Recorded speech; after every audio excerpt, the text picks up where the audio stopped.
Hello and welcome. This is Gbogbo Swagger and this is Swaggerslifestyle. Hope you're good. Hope you're living your life and hope you're living your dreams. I'd like to say thank you to all our subscribers and everybody in our community. Thank you for the support and thank you for being here always. Today is actually going to be an interesting discussion. Trust me on this. Do you know that every dog has a unique nose print with no two alike? Just like we humans, we have different fingerprints. Welcome to Swaggerslifestyle. So I will just allow our guest to introduce himself. Please introduce yourself. Thank you very much. I'm Adetunji Shodipo.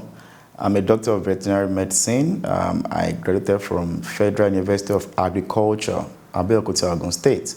I'm a practicing vet in Abuja here, though my vet premise is at Niger State. I think that's the little I can say for now. You're welcome on the show, doctor. Thank you very much. So tell us, what is vet medicine about? Okay, veterinary medicine is an aspect of medicine that deals with, let me put it as prevention, control, diagnosis and treatments of diseases, injuries, ailments, anything that is away from the normal. That is what vet medicine is all about. And it also covers, animal husbandry and feed formulation, ensuring that our animals are well fed so that they also enjoy balanced diet as human beings. Oh, that's good. So how many years is the course in the university? It's just 6 years. Medicine is 6 years. Medicine is actually 6 years, then plus 1 year housemanship. Yeah, so it's just 6 years. Like medicine. We call you guys doctors, right? Yeah. Oh, really? Yeah. So why vet medicine? Okay, it's been a passion actually. I found myself loving a dog right from when I was young. My dad had a dog called Terror. We called him Terror because he was very popular in our locality. In the night you will find him on the decking of the house and he's always surveying the whole environment, and you dare not invade the compound. So while I was growing up, I discovered that I would always share my food into two or leave some portions of my food to give to Terror. So my daddy started studying my passion. If I'm eating bread, I have meat pie, I would have to remain some for Terror. Wow. Even if I'm outside, I will keep some chunks of whatever I'm eating for Terror. So that passion had been there since when I was growing up. When I entered secondary school, I discovered I loved agricultural science. Getting to senior secondary school, I was the best in biology. So it was just obvious. It was just written everywhere that I would study vet medicine. I had a chance to study the human medicine, but I chose the vet medicine because it's my passion. Yeah. You said, I'm not doing human medicine part. I'm going for the veterinary part. Good. So you are the person that we have to talk to. So what is the importance of having a pet? Okay, pets are very, very lovely. Don't be offended, our viewers. I want to say human beings can change. We are not as faithful as pets. Pets are very, very lovely and very, very faithful. Once they are well familiar with you, they prefer to even lose their lives, in place of human being. Okay, apart from Jesus Christ, which other human being would prefer to lose his or her life? Yeah, because I saw that it was a saying I saw online and said, if you want a loyal person, get a dog. Yeah, they are very loyal. They are 100% loyal. They are 100% loyal. While I was growing up, my grandma would always tell me, he would say it in Yoruba, that maybe, I don't know if I'm permitted to speak Yoruba here. Yes, please. Okay, he will say, Aja won she otito. My Yoruba might not be very smooth. Kakaki aja ku. Kakaki aja eniyan ku. Ó prefer ki òun gba ikú yẹn kú fún ènìyàn. So dogs are very, very loyal.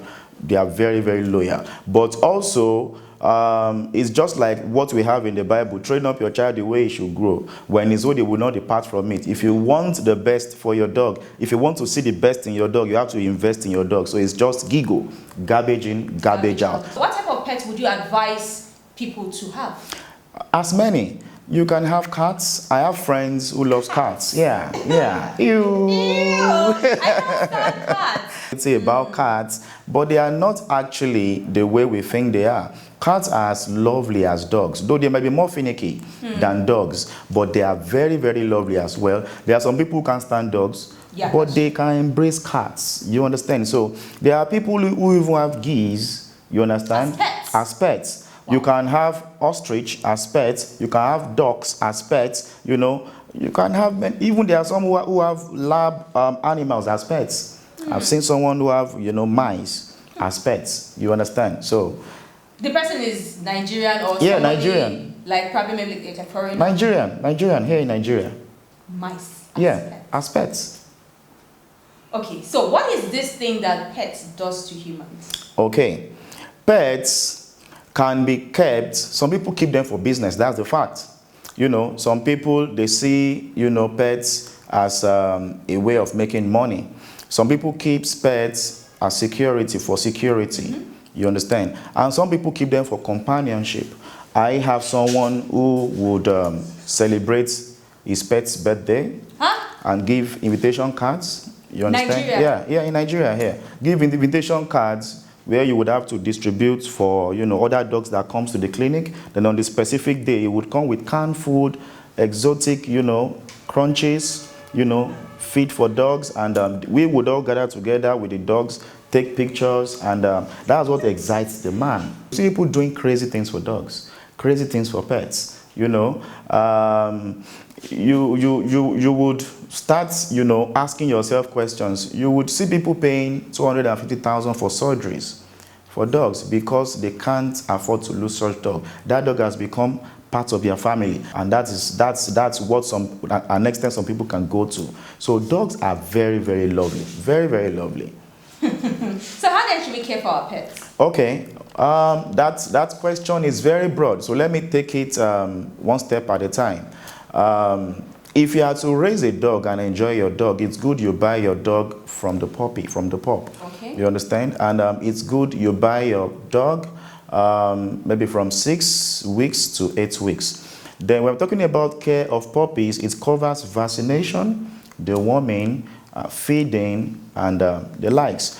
When you get your puppy, it's very important you understand the history of the parents. Some people, when they want to get dogs, I love dogs, I want to have a dog, but they don't care about where the dog is coming from. Just like when we want to get married, as human beings, the parents have to do some background checks. It's the same thing that is being done when you want to acquire a pet. You do some background checks, and after doing that, you need to deworm the dog. There's something we call deworming. It's done every 2 weeks. Okay? Every 2 weeks. When you don't deworm your dog, you will discover that the dog would not grow well. Fine, you want to feed the dog very well. You want to feed the dog with milk, with eggs, with everything you have. You can afford anything the dog wants. But you're not deworming the dog, just like in human being. The dog would not grow well. Then you would, at a point, start seeing the dog growing pot belly. Pot belly, some worms will start coming up in the, inside the dog, and you will start seeing some anomaly in the dog. So deworming is very important. As much as important deworming is to dog, also vaccination. And this is the real deal, vaccination. Just as we immunize our children. So we do that for pets? We do that for pets as well. And there are 2 major vaccinations we do for pets. We do anti-rabies vaccination, and we do the DHLPP. The DHLPP is a polyvalent vaccine that contains a lot of, killed viruses. Okay? So when we do that from the 6th to the 8th week, depending on the maternal antibodies, polyvalent viral infections. Okay. When your dog comes down with parvovirus, that is very, very common here. We call it parvoviral enteritis. You discover your dog starts vomiting, start stooling at the same time. Just in human being, when you are stooling and vomiting at the same time, you are losing lots of potassium and sodium. You understand? And at a point, you get so exhausted, and it can lead to shock. It can lead to hypovolemic shock. So the same thing happens in dogs as well. So when you give them this immunization, you discover that they will grow very well, and they will be immunized against those viruses. Then apart from that, you know, as your dog keeps growing, you bring your dog for checkup. It has been discovered that we mostly, Nigerians, or let me say Africans, so those of us that love pets here, we try to do things the way it's been done in the Western world. But not everyone can afford how it is being done there. Over there and somewhere here, we brush teeth for dogs. Yeah, there are toothbrushes for dogs. And there are people that does that here. You see people raising dogs inside the house, all those small dogs, you see them inside the house, and oh, this is lovely, I want to have this. Can you afford to do what those whites, what they do? You understand? So those are the questions we need to ask. I was going to ask you that. Now, all this immunization or vaccination you're talking about, is it only for dogs or for other pets? For other pets. Even in the poultry industry, we vaccinate. We vaccinate in poultry industry as well. You want to raise broilers, you want to raise layers, there are different vaccinations. In fact, those ones are not that, you know, thing entirely. You don't vaccinate your birds, you get the results, and it's always traumatizing. You need to do research on the artery you are getting your birds from. Then you need a vet to help you check, you know, the quality of those chicks you are collecting. You know, there are some of them, once they are packed in the box, if you are not experienced, you won't know how healthy your chick is. There are some with unhealed navel, there are some with crossed beak, there are some with, you know, supernumerary parts. You know, you wouldn't know. By the time they start, vet can tell. A vet can tell. Once you take a vet along with you to check, he would be able to, you know, detect all those anomalies and say, okay, I'm rejecting this, I'm collecting this. There are some called runts. They will never grow, no matter how you feed them. But if you are not into this thing, you will know. You will know. Yeah. So what of people that have fishes, like the aquarium thing and all of that? Do they do vaccination for them? Yes, very well, very well. Really? There are treatments for fishes as well. Every living thing needs care. That's the fact. Every living thing, all animals need care. There's an aspect of wildlife medicine as well. Wildlife medicine, you understand? That's a specialty on its own. I have some colleagues who are, you know, into that. After the DVM, which you call Doctor of Veterinary Medicine, you decide to go to specialize in such. I would want to encourage all viewers, those viewing us, to ensure that they are very, you know, sure that whoever is taking care of their pets is a certified vet. It has been discovered that quackery is at the optimum everywhere now. You call me to come handle your pets, there are some specific things you need to watch out for. Okay. When I'm done vaccinating or treating your pets, there is a place where I have to affix my name and my signature. Really? And my VCN number. What is VCN? VCN is Veterinary Council of Nigeria. So everyone, we all have our number, I mean, you know, which is synonymous to us. Yes. You understand? So individuals. So if someone comes to treat your dog and the person only writes the name and signs without VCN number, the person is a quack. The person is not a vet. Very soon we are coming up with, you know, antics to, you know, catching quacks, because vets are doctor of humanity, because diseases are being, a lot of diseases being transferred from animals to human beings. So if there are no vets to handle these diseases, human beings will continue to fall sick. You understand? Ebola virus, if we check the history, you know, came from monkeys, their boreal habitats. If you want to look at Lassa fever, it's from rats. And if you want to look at, you know, rabies that can be transferred to man, these are zoonotic diseases, it's from dogs. You know, there are some strains called vampire strain that comes from bats. You know, so when vets are not brought into the play in the health sector, then the health can never be balanced. I like that. If they're not brought to play, the health sector will not be balanced because everybody, it's an ecosystem. Yeah, it's an ecosystem. Yeah. Okay. So we've come to our opinion poll. Dogs' sense of smell is at least 40 times better than our own. Yes, Is that true? very true. There is a part of their smelling apparatus called the olfactory apparatus. The olfactory apparatus is very, very, very, more highly sensitive than ours. That's why you see them, they're also finicky. That's why when you give them food to eat, you see they sniff it. They sniff it. Okay, there is a program we normally hold down there in the West. Very soon we'll come up with that here. If I only need to get something from you for a well-trained dog to sniff, you can go and hide anywhere around. I'll cover the eye of the dog. The dog will locate you wherever you are. Wow. You only need to sniff something from you. You understand? That is how powerful their smelling, their olfactory apparatus is. But is it possible for them to sniff out if there's like poison in their food? Well, it's not possible. There are some, not all poisons, has smell. Like as water is odorless,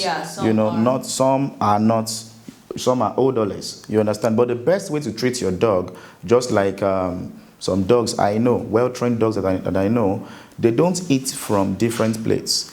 If their food is not in their plates, and if their owner has not told them, eat, he will never eat anything. Wow. So that's why I said, train up your dog the way it should go. When he's old, he will not depart from it. If your dog is well trained, not to take anything from anyone, just like you can train your son or your daughter, not to take things from strangers, your dog cannot be poisoned.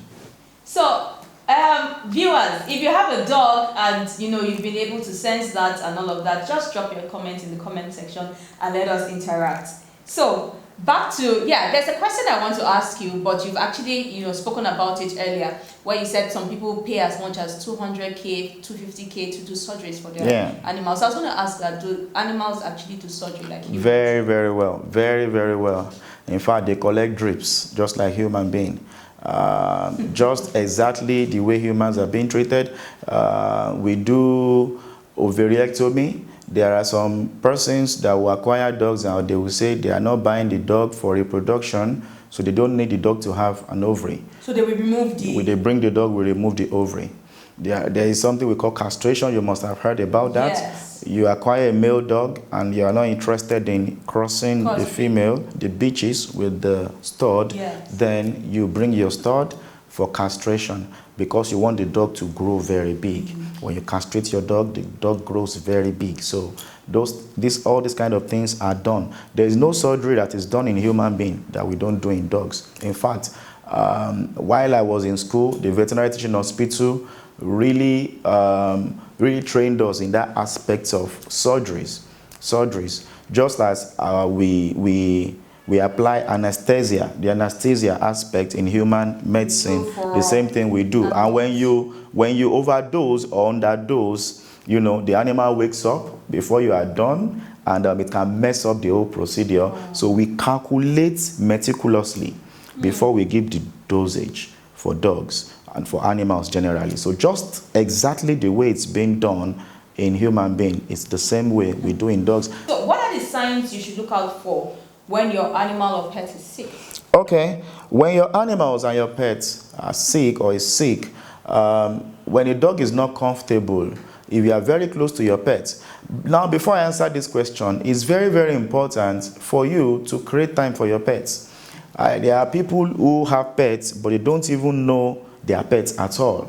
You understand? They only tell the housemaid to ensure the pet is being fed. You understand? When they come, they don't have time to play with the pet. So when you don't know the normal, how can you know the abnormal?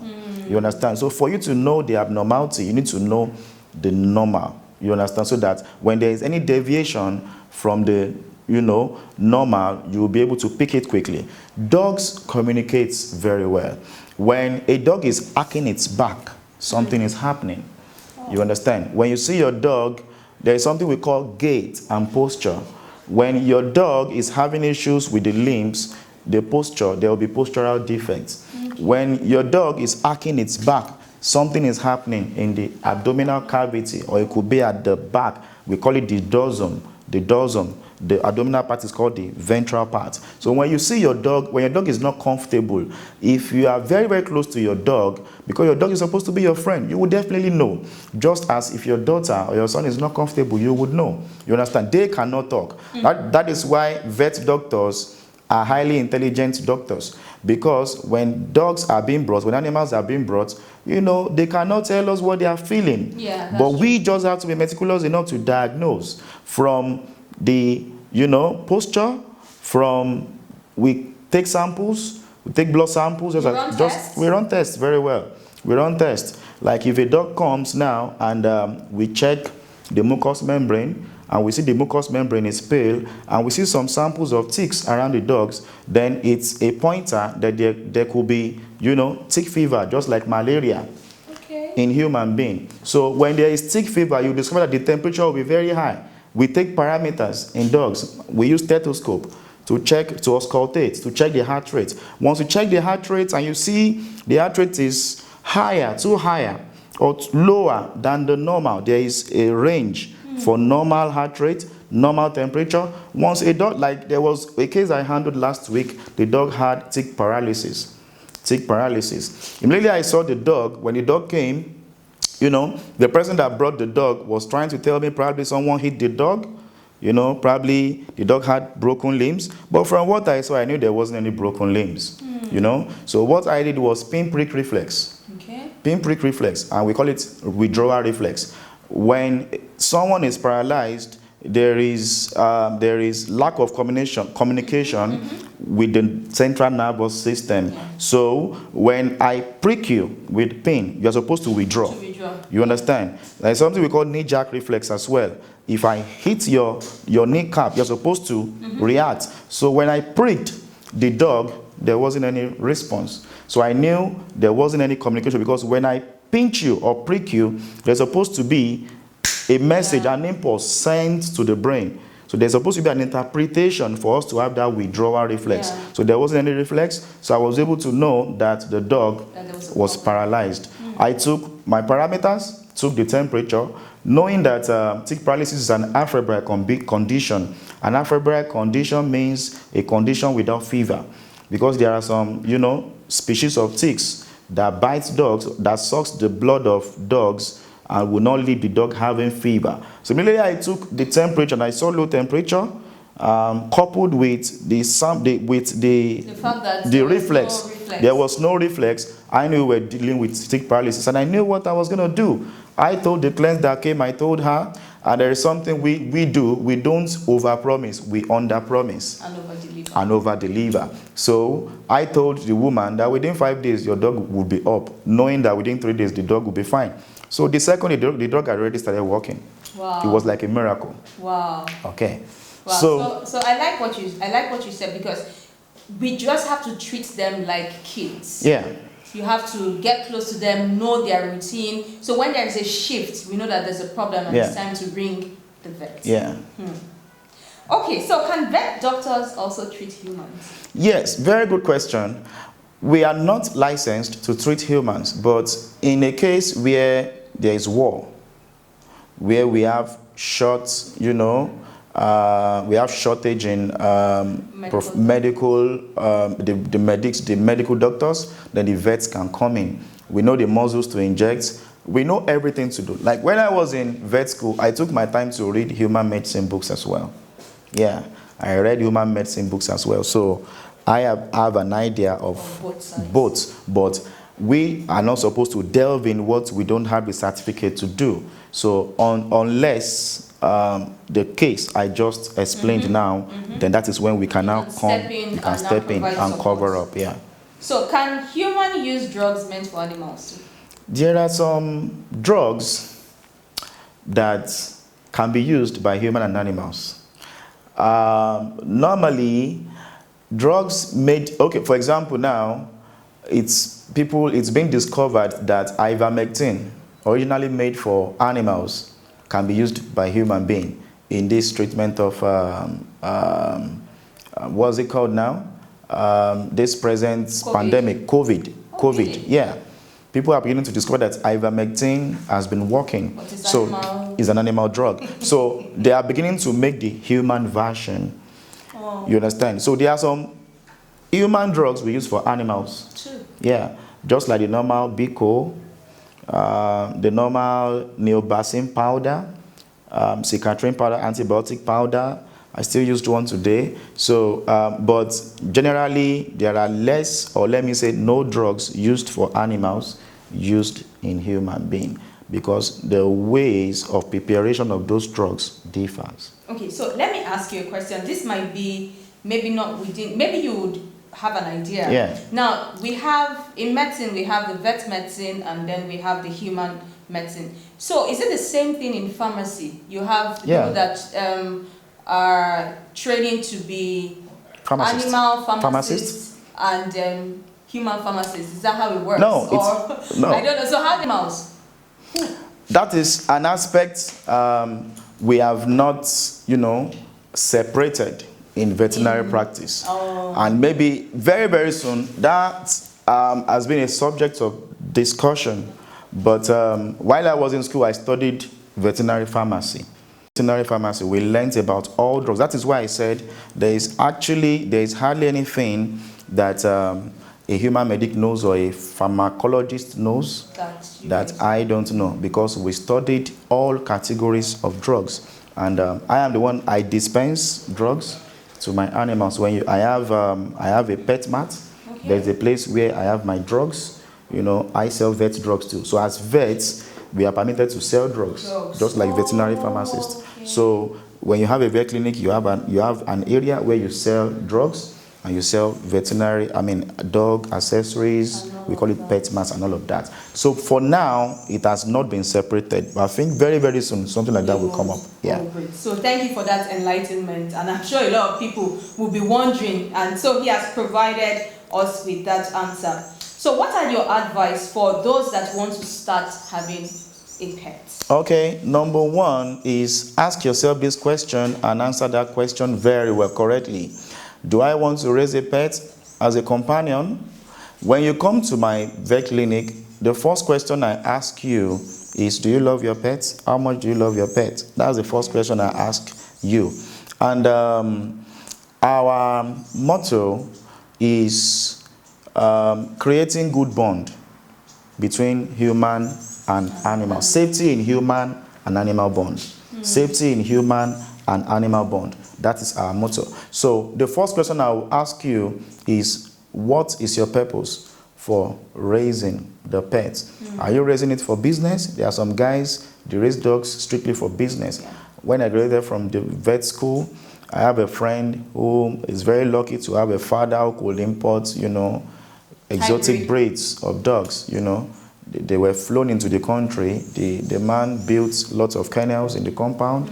Being the only male child, is the head to everything. So he built a website for puppies. Wow. Different puppies. So you order ahead, and if it tells you that within 2 months or within 1 month you'll get what you've ordered for, it wouldn't disappoint you. It wouldn't disappoint you.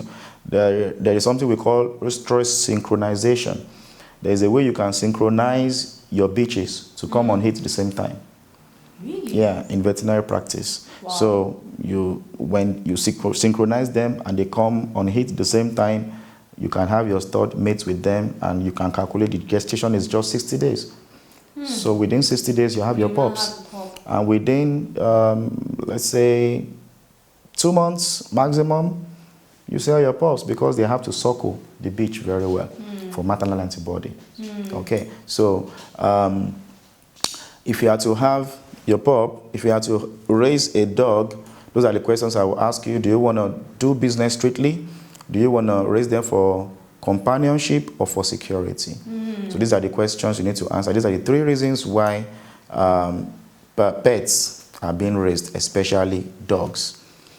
So do you, part of the work of a veterinary doctor is, do you train too? Do you train animals too? Yeah, majorly, or let me say basically, we're not meant to train animals. There are some people who specializes in that. What are they called? They are specialized, they are called dog trainers. Animal trainers, dog trainers, you know, when you tell your dog sit, he sits. When you tell your dog stand, when you tell your dog go for that ball, if you put 3 different objects and you tell your dog pick the ball, pick the banana, it can differentiate between whatever you tell the dog, you know. So this is what they pay for it. It's a continuous education. So there is a way they learn about that. It's a discipline on its own. So as a vet, you can decide to go into it, and you can decide not to go into it and face some other things. If you are into the academic aspect, you wouldn't have time for such. So you are engaging yourself in continuous education as a pet, as a vet, because as a vet in Nigeria, you have to ensure that you subscribe for the continuous education. So you might not have time to be a dog trainer. That's true. So it depends on what you decide you want to do. Yeah. Okay. So can you say in Nigeria is vet medicine lucrative?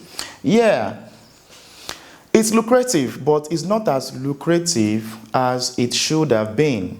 You know, when you travel to other parts of the world, when you get to, you know, to their airports, and once they know you are a vet, there is this kind of special treatment they give to you. Really? Because they know your importance, yes. But here in Nigeria, some people are not even aware there is a veterinary doctor. Yeah, that's why we're making this video. Yeah. So a lot of people will know the importance So some people are not even aware there is a veterinary doctor. So a veterinary doctor balances the health system, the health ecosystem.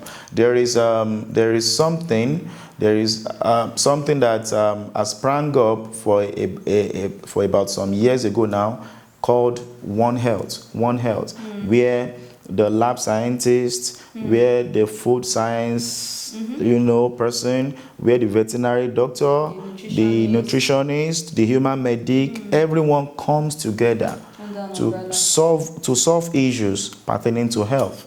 That the same principle that binds, you know, a civil servant from retiring at the age of 65 is supposed to be binding on politicians. Because at that age, diminishing return sets in. When you go to slaughter slabs or abattoirs, you discover that you might not find vets situated at specific points. There is something we call antemortem inspection. That is, these are the inspections we do before animals are being slaughtered to ensure that the animal is in good condition before it's being slaughtered. For example, we discovered while I was in school, some people took it as their project to do some findings about those who works in the abattoir. And it was discovered that 35% of men that worked in the abattoirs then were impotent. They didn't know. There was a way they took their samples, they gave them some tips, you understand? You know, Nigerians, once you hear tips now, collect blood now, collect blood, you understand? Took their samples they wanted, did the analysis. It was discovered that some of them were impotent.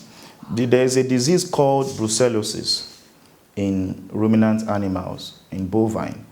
So when you expose yourself to brucellosis, it can cause abortion in females, and it can cause, you know, impotence in men. So it was discovered that, you know, some of those men were impotent. So if a vet doctor had been put in place to check those animals, do antemortem inspection, do postmortem inspection, you know, such wouldn't happen. You know, you find a situation where a vet that has the zeal, a youth corps member that has that zeal, that knows the normal thing from school, who wants to do the normal thing, goes into the abattoir to inspect, to do the normal thing. You see those guys threatening such corps member. You know, sometimes they will release a cow to attack the vet. So vets are not being protected. We don't have the security agents to protect us. In fact, some of the security agents, they are something else. So this is why a lot of things, you know, is not done the way it ought to be done. There are some of you, when you go to cafeteria, amala joint to eat, you point, oh, I want that part, that offer, this is what I want. Sometimes those lungs you are eating, they are TB-infected lungs. There is a part of, you know, the animal body that is being affected with fasciolasis. We call it fasciola hepatica. There is a species called fasciola gigantica. If you don't know this, you are served with this kind of, offal, and you eat it with all joy. But you don't know you are killing yourself instrumentally. And, it has come to a state where even some vets don't even want to work in the abattoir because they believe their lives are in danger. You understand? They believe they are endangered. So we just want to say this. We are saying this just to keep us informed and to keep praying for a better Nigeria, to keep praying for better leadership, so that things are being done the way it ought to be done, and for you to know that whatever you need to put in your mouth must be well inspected. Not everything that looks good is good. When you put such offals, by the time you boil them, to you, it is edible because it has been boiled at 100 degrees, But there are some bacteria that are spore forms of bacteria that are resistant to 100 degree boiling, except they are exposed to naked heat or hot air oven, they would still remain active. So when you eat some of these things and you think they are well boiled, you are not protected, probably except fried. You understand? So just take note of this little information. It might save you somewhere. Thank you. Thank you so much, Doctor. Thank you so very much. Thank you. You're welcome. You're welcome. It's my pleasure. Thank you. All right, so we'll take the... How did you see that session? For me, it was insightful, educative, and informative. There's so many things that I learned, and I know that you learned a lot. But I will leave you with this. If you want to start, or if you have a pet, or you want to start having a pet, do your research. Get a vet. And even for those that actually have pets in their houses, ensure that your pets are properly vaccinated and ensure that you provide the right care that they need. Do not forget to do what? Subscribe, like, and actually comment. I would love to hear from you and I would love to respond back. Let us interact in the comment section. Till I see you next time, be true to yourself, live your dreams. Your dreams are valid. And do not forget, before you put that thing into your mouth, ensure that it is safe, so that you will live and you will live well.